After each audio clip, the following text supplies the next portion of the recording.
Inalok ni Lola si Brian na kumain ng ginataang tulungan at masarap na fruit salad na maraming nestle cream, habang si Regina naman ay pinuntahan ng kanyang ama para paalalahanan na kinakailangan mas pag-usayan pa nito ang kanyang pagpapabango sa publiko para sa kanyang mga plano. Habang naghahapunan sina Brian at Narda ay naikwento nito ang kanyang ama na minsan na rin palang kakilala ni Leonor at naging magkaibigan at magkasando, lalong-lalo na sa pagtulong sa kapwa. Galit na galit naman si Regina dahil sa interview ni Mayor Salde na nagkasabing paniniri lang umano ang ginawa sa kanya ni Regina, kaya naman hindi niya maiwasang uminom ng wine para mag-distress sa mga nangyayaring kapalpakan sa buhay niya. Dumagdag pa dito ang kanyang pagsiselos kay Narda.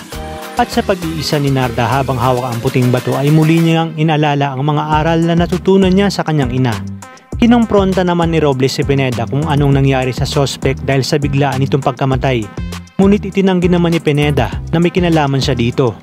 Tuloy-tuloy naman ang pag-iensayo ni Ding at Master Clavio dahil sa kagustuhan nga ni Ding na matuto para umano mailigtas niya ang kanyang ate Narda sa mga gustong manakit dito. Sa kabila nito ay wala namang tiwala si Mang Rolando kay Master Clavio dahil sa biglaang paglitaw nito at hindi umano nila alam kung saan ito nanggaling. Samantalang muli namang nagpakita si Leonor sa kanilang mga anak na sina Narda at Ding, ngunit isang malaking palaisipan sa atin kung ito ba ay kaalyansa o kalaban lamang na ginagamit ang itsura ni Leonor para makuha nga kay Narda ang mahiwagang puting bato.